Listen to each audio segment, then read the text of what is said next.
The city never truly sleeps. The streets of Beverly Hills shimmered under the glow of neon lights and luxury cars, purring past the sidewalks. Outside La Reine, an ultra-exclusive restaurant where Hollywood's elite dined behind velvet ropes, a homeless man sat every evening on the cold pavement. His name was Ethan Carter, a man in his late 50s with unkempt silver hair, weathered skin, and eyes that carried the weight of lost years. Every night, Ethan positioned himself just outside the grand glass doors, watching as wealthy patrons walked in dressed in designer suits and glittering dresses. Some ignored him. Most sneered. A few tossed him a couple of spare dollars, never bothering to make eye contact. But no one ever stopped to talk to him. Among the regulars was Jonathan Greer, the restaurant's arrogant owner, a man who prided himself on exclusivity. He despised Ethan's presence. "You again?" Jonathan scoffed one evening, adjusting his custom-made silk tie as he exited the restaurant. "This isn't a shelter. Stop ruining the aesthetic of my entrance." Ethan didn't argue. He never did. He simply offered a weak smile and adjusted the small cardboard sign he kept beside him. "Small blue diamond, will work for food. Just need a chance." Jonathan scoffed. "Pathetic," he muttered under his breath before striding away, his Rolex catching the moonlight. But Ethan wasn't there to beg. He had a reason for sitting outside La Reine every night, a reason no one knew. The night everything changed, it was a particularly cold evening, when the buzz at La Reine was louder than usual.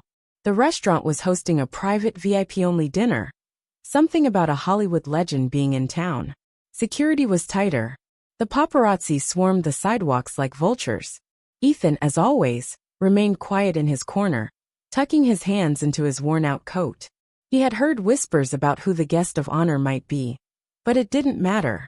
Rich people celebrating themselves, nothing new. Then, a sleek black Bugatti rolled up to the entrance. The crowd hushed. Cameras flashed. And out stepped Tom Cruise. Unlike the others, Tom wasn't surrounded by an entourage. No bodyguards pushing people away. Just him, exuding effortless charm in a casual jacket and jeans. The doorman rushed to greet him. Jonathan Greer, the arrogant owner, was already outside, beaming with fake enthusiasm. "Mr. Cruise, welcome. An honor to have you. Right this way." But Tom wasn't listening. He was looking at Ethan. For the first time in years, someone actually saw him. And then, Tom Cruise did something no one expected. He walked right past the restaurant entrance and headed straight for the homeless man on the sidewalk. A hush fell over the crowd. Tom Cruise, the Hollywood icon, the A-list superstar, wasn't heading toward the velvet-lined entrance of La Reine. He wasn't shaking hands with the rich, powerful, or elite. He was walking straight toward Ethan Carter, the homeless man everyone ignored. Ethan instinctively tensed, used to being dismissed, insulted, or told to move along. But there was no mockery in Tom's gaze. No arrogance. Just genuine curiosity. Jonathan Greer, the restaurant's owner, hurried after him, panic creeping into his voice. "Mr. Cruise, please. Your table is ready inside," he said, laughing nervously, as if the sight of a movie star associating with a homeless man might shatter his restaurant's reputation. But Tom ignored him. Instead, he crouched down beside Ethan and offered a warm smile. "Hey, what's your name?" Tom asked, his voice calm, easy, like he was talking to an old friend. Ethan hesitated. No one had asked him that in years. "Ethan," he finally muttered, gripping his tattered coat closer. Tom nodded. "Nice to meet you, Ethan." He glanced at the cardboard sign propped up against the wall. "We'll work for food. Just need a chance." His expression turned thoughtful. "Are you hungry?" Tom asked. Ethan chuckled dryly, shaking his head. "That's a trick question." Tom grinned. "Fair enough." Then, to everyone's shock, he turned to Jonathan Greer. "I want to have dinner with him. Right here. At your restaurant." Silence. The onlookers gasped. The paparazzi's camera shutters clicked furiously. A few wealthy diners peeked from inside the restaurant, whispering in disbelief. Jonathan's smile stiffened. His eyes darted around, calculating the damage this could do to his restaurant's elite reputation. "Mr. Cruise, sir. With all due respect, this establishment maintains a certain atmosphere. Perhaps we can arrange." Tom cut him off, his easy charm turning razor-sharp. I don't recall asking for an arrangement, he said coolly. I said I'm having dinner with Ethan. Either you seat us, or I take my business elsewhere. Jonathan's face paled. Lorraine had spent years trying to court Hollywood's biggest names. Losing Tom Cruise over a homeless man? That would be a PR nightmare. He forced a smile though his jaw twitched. Oh, of course, Mr. Cruise. Right this way. Tom turned back to Ethan. Shall we? Ethan blinked, disbelief flickering in his weary eyes. For years, he had watched the wealthy walk past him, treating him like an invisible speck in their perfect world. Now Hollywood's biggest star was treating him like an equal. For the first time in years, Ethan stood up. And with every step toward Lorraine's entrance, the world watched in stunned silence. The moment Ethan Carter stepped inside Lorraine, the air changed. Silence fell over the luxurious dining room, filled with Hollywood's elite, socialites and millionaires who had spent the night sipping champagne and feasting on caviar. Their conversations halted mid-sentence as they took in the sight of a homeless man, ragged, unshaven, and out of place, walking beside Tom Cruise. Ethan felt the weight of their stares. He had spent years invisible to these kinds of people. Now their eyes burned into him with a mixture of curiosity, disapproval, and quiet disgust. Jonathan Greer, the restaurant's owner, forced a polite but strained smile as he led them toward a prime table near the center of the room. It was a seat of honor, usually reserved for studio executives and billionaires. Right this way, gentlemen, Jonathan said through clenched teeth, glancing at Ethan's tattered coat, as if it might contaminate the pristine leather chairs. Tom pulled out a chair for Ethan before taking his own seat, acting as if nothing was out of the ordinary, as if this wasn't causing a silent uproar in the room. The whispers started almost immediately. Who is that man? A woman in a diamond necklace murmured to her husband. Is he an actor? A publicity stunt? This is ridiculous. He doesn't belong here, scoffed a man in an expensive suit. Ethan heard every word. He felt every judgmental glance. The heat of humiliation crept up his neck. But then Tom spoke. So Ethan, what's your story? He asked casually, flipping through the menu. Ethan hesitated. No one had asked him that in years. People assumed. They judged. But they never asked. I was a carpenter, Ethan said slowly. Had my own business. Wife. Kid. His voice faltered. Then the recession hit. Lost everything. Tried to get back on my feet. But life doesn't always work out the way you plan. Tom listened. Not with pity, but with genuine interest. Like Ethan's story mattered. Jonathan, who had been standing nearby, let out a forced chuckle. Ah, well, that's unfortunate, he said, already eager to rush through this spectacle. Shall I start you off with some wine, Mr. Cruise? We have a 1959 Chateau Margaux, one of the finest in the world. Tom barely looked up. Sounds great. Bring 2 glasses. Jonathan's face twitched. He hesitated. Then with a polite but clipped nod, he turned toward the sommelier. Ethan leaned in, lowering his voice. You don't have to do this. Tom shrugged. Why not? You like wine? Ethan huffed a small laugh. Never had the fancy stuff. Tom grinned. Tonight you will. An unexpected obstacle as the waiter poured the deep red liquid into 2 crystal glasses. Another voice rang out from a nearby table. This is an embarrassment. The room tensed. A man in his 60s, wearing an impeccably tailored navy blue suit, leaned back in his chair, swirling his own glass of wine. His name was Robert Langston, a film producer, one of the richest men in Hollywood, a regular at Lorraine. Jonathan froze. Excuse me, Tom said, his voice calm but dangerously sharp. Robert exhaled slowly, as if annoyed that he had to explain himself. He motioned toward Ethan, not even bothering to address him directly. You can do whatever you want, Tom. You're a movie star. A legend. But bringing a street beggar into a place like this? He smirked. Out of character. Ethan's jaw clenched. Jonathan didn't intervene. He wouldn't dare challenge someone like Robert Langston. The entire restaurant waited, eyes darting between the producer and Tom Cruise. But Tom just smiled.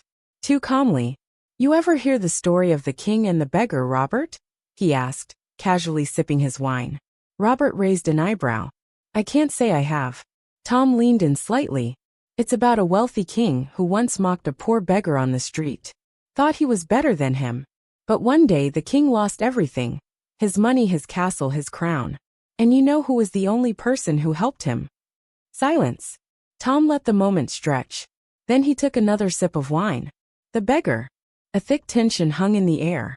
Robert's smirk faltered, and the surrounding tables suddenly became very interested in their plates. Jonathan cleared his throat, awkwardly breaking the silence. "Shall I take your order now?" he asked. Tom looked at Ethan. "You ever had steak before?" Ethan chuckled under his breath.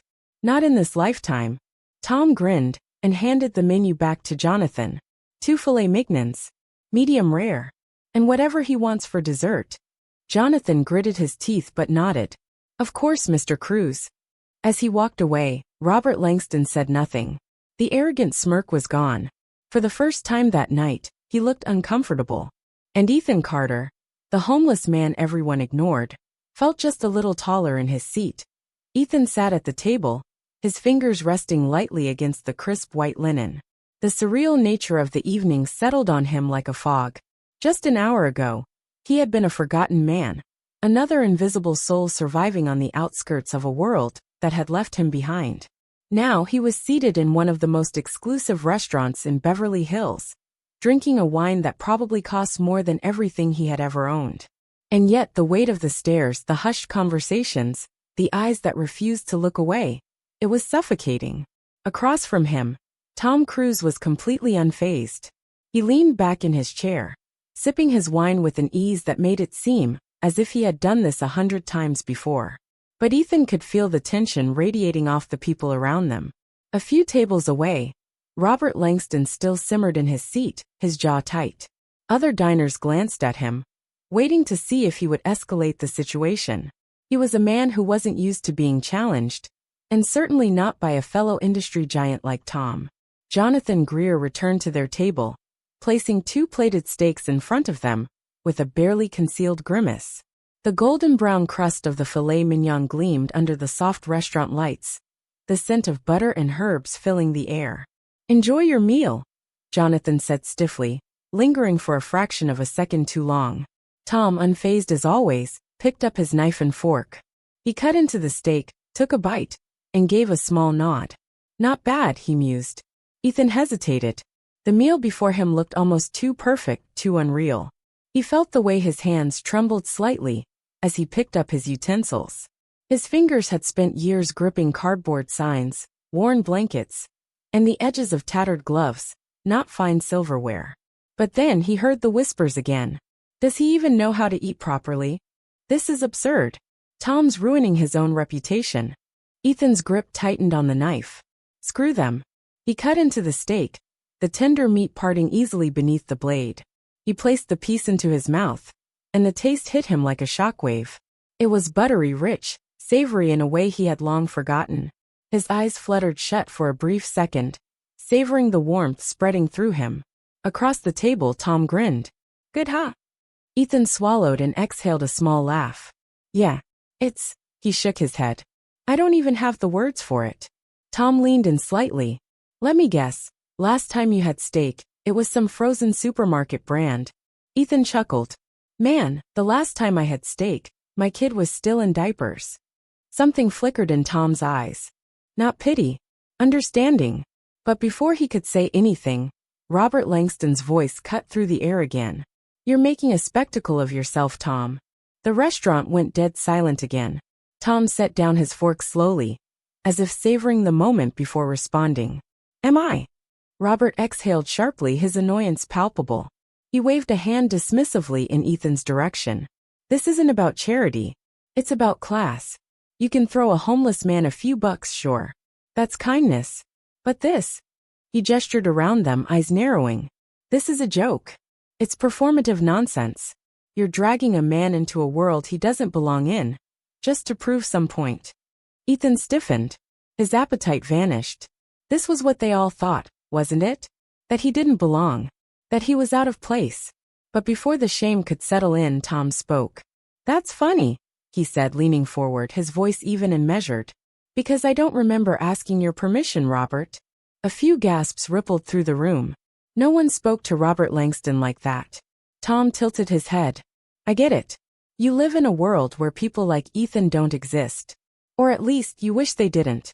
Makes it easier to pretend your success isn't built on the backs of people who work 10 times harder for a fraction of what you have. Robert's face darkened. You don't know anything about me. Tom's expression didn't change. I know that when you look at him, he motioned to Ethan. You don't see a man. You see a stain on your perfect little world. He exhaled, shaking his head. That's the real embarrassment here, Robert. Not him. You. A murmur spread through the restaurant. A few people nodded quietly in agreement. Others shifted in discomfort. Robert's jaw clenched, his knuckles white against the stem of his wine glass. But he didn't say another word. Ethan sat there, his chest tightening. He had spent years swallowing his pride, avoiding confrontation, keeping his head down. But tonight, for the first time in a long time, someone had stood up for him. And that feeling, it was worth more than any meal on the planet. Ethan sat in stunned silence, his fingers still resting against the cool silverware. He had long since forgotten what it felt like to have someone in his corner, to have a voice speak up for him when he had no strength left to speak for himself. Tom, still calm, still completely unfazed, took another sip of his wine. Across the restaurant, Robert Langston remained rigid, his face locked in an unreadable expression. The room had grown heavy with an unspoken tension. No one dared speak up in Robert's defense, yet no one openly supported Tom either. These people weren't used to being challenged. But then, something unexpected happened. A waiter, young, probably in his early 20s, stepped forward. His uniform was crisp, his posture straight, but there was something in his face that spoke of nerves. Sir, he addressed Ethan hesitantly. I just wanted to say that I think it's really cool that you're here. Ethan blinked. Cool. No one had ever used that word to describe him. Robert scoffed, rolling his eyes. Oh, for God's sake. But before he could finish, another voice joined in. I agree, said a middle-aged man at a nearby table, setting down his fork. He was dressed in an expensive suit, but there was something kind in his eyes. This industry thrives on exclusivity. Maybe it's time we stop pretending we're better than people just because they aren't wearing a $1,000 watch. A ripple moved through the room. Some guests still refused to look in Ethan's direction, their discomfort plain, but a shift had begun. Tom smirked. Seems like not everyone here agrees with you, Robert. Robert clenched his jaw, grabbed his napkin, and threw it onto his plate. This is a joke, he muttered before rising from his chair. He straightened his suit, shot Ethan one last dismissive look, and stormed out of the restaurant. Silence followed. Jonathan Greer, the restaurant owner, looked as if he had swallowed glass. His most powerful client had just walked out, and there wasn't a thing he could do about it. Tom, however, simply leaned back in his chair, utterly relaxed. Well, he said, glancing at Ethan. That was entertaining. Ethan let out a small, disbelieving laugh. I think you just made an enemy for life. Tom shrugged. Not the first time. Won't be the last. The tension in the room gradually settled. Conversations resumed, though not without occasional glances in their direction. The energy had shifted. Not everyone approved, but some did. And that was enough. Ethan took another bite of his steak, but this time, it tasted different. Richer. Fuller. Not just because of the food itself, but because for the first time in years, he felt like a human being again. A life-changing offer by the time dessert arrived. A decadent chocolate soufflé that Ethan could barely believe was real. Tom leaned in, lowering his voice. So Ethan, you said you used to be a carpenter.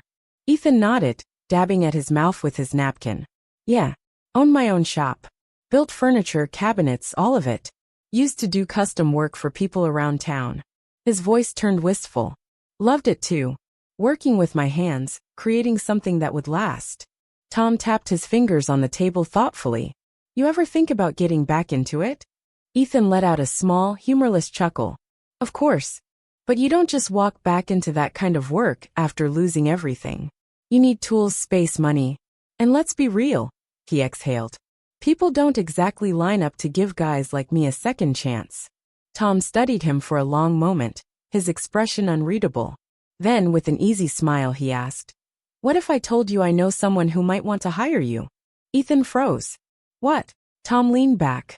I've got a buddy, owns a design firm. Real hands-on guy, works with small teams of craftsmen.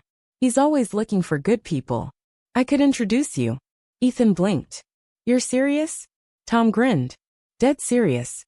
Ethan sat back, struggling to process what was happening. For years, he had convinced himself that this was it. That the life he had known, the life of a man who built things with his own two hands, was over. But here was Tom freaking Cruise, sitting across from him, telling him that maybe, just maybe, there was a way back. Hope was a dangerous thing when you had nothing.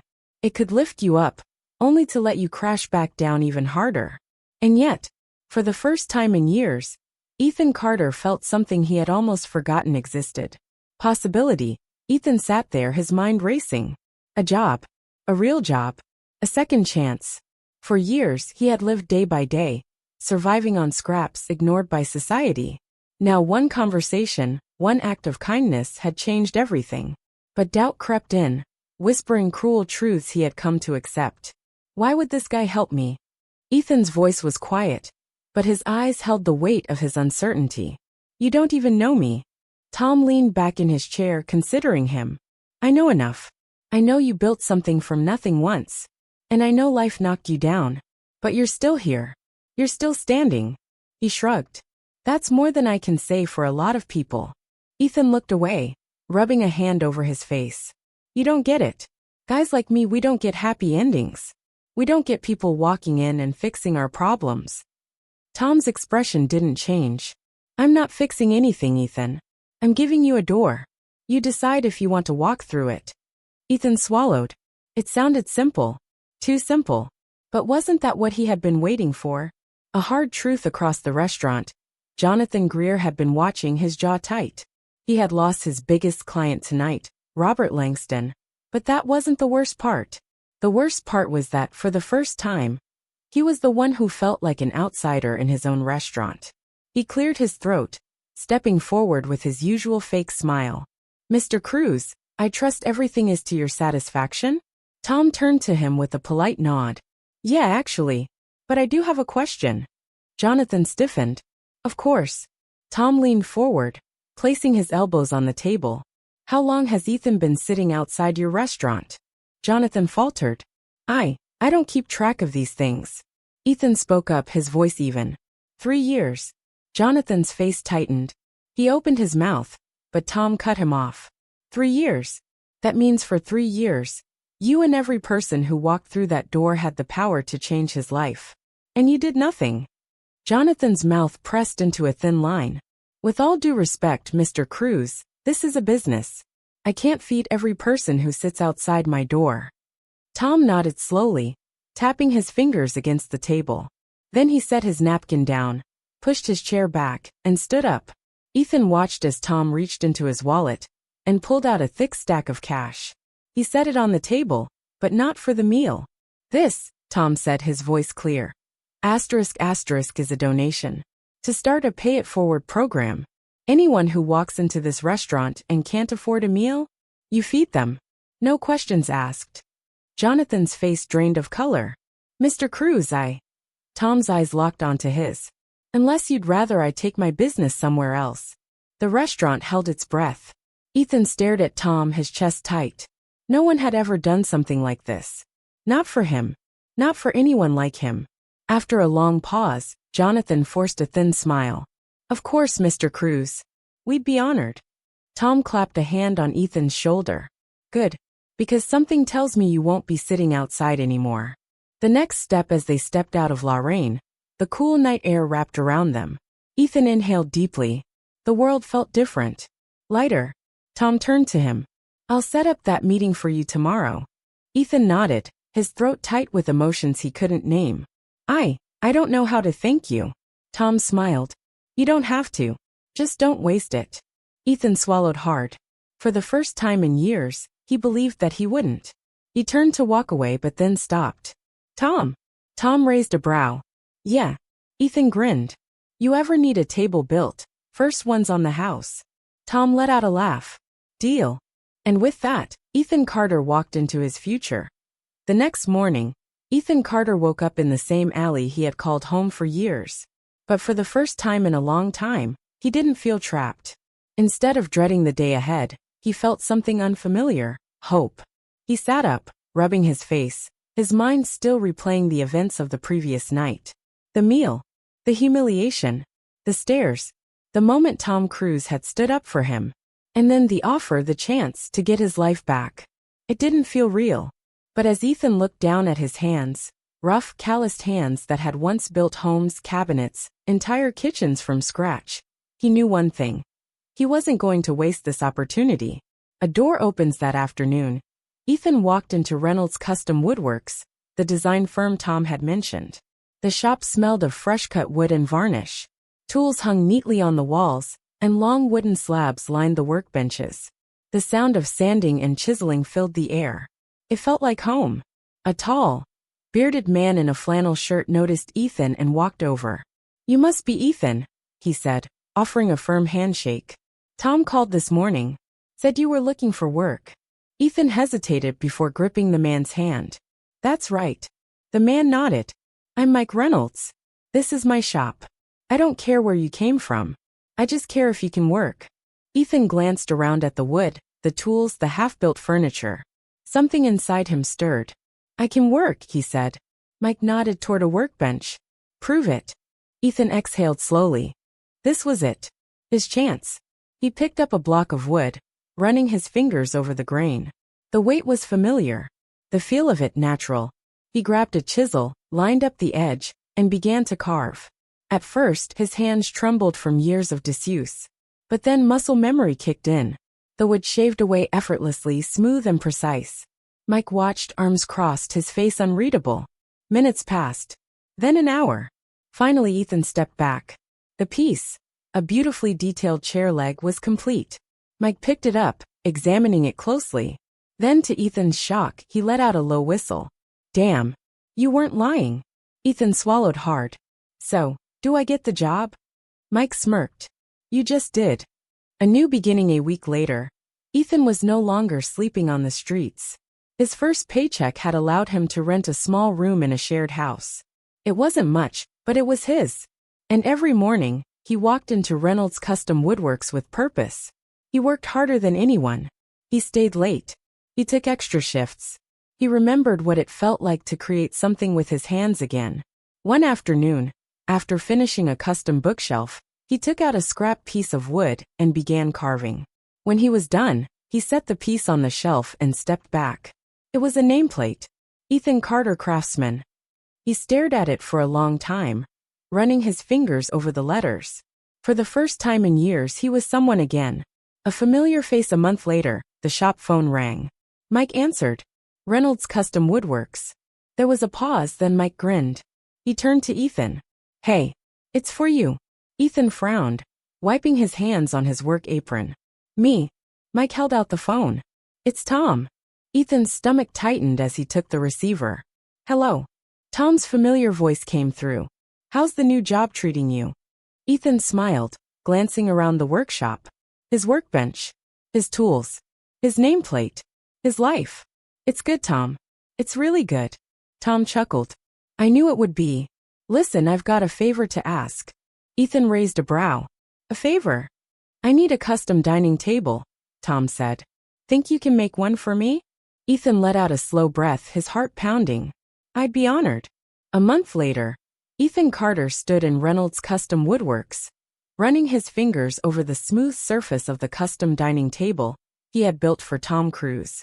Solid oak, hand-carved edges, a deep polished finish that caught the light just right. Every inch of it was perfect. Because this wasn't just a table. It was proof. Proof that he wasn't lost. Proof that his hands still knew how to create. Proof that, after years of feeling invisible, he was somebody again. Mike patted him on the back. "Hell of a job, man. Cruise is gonna love it."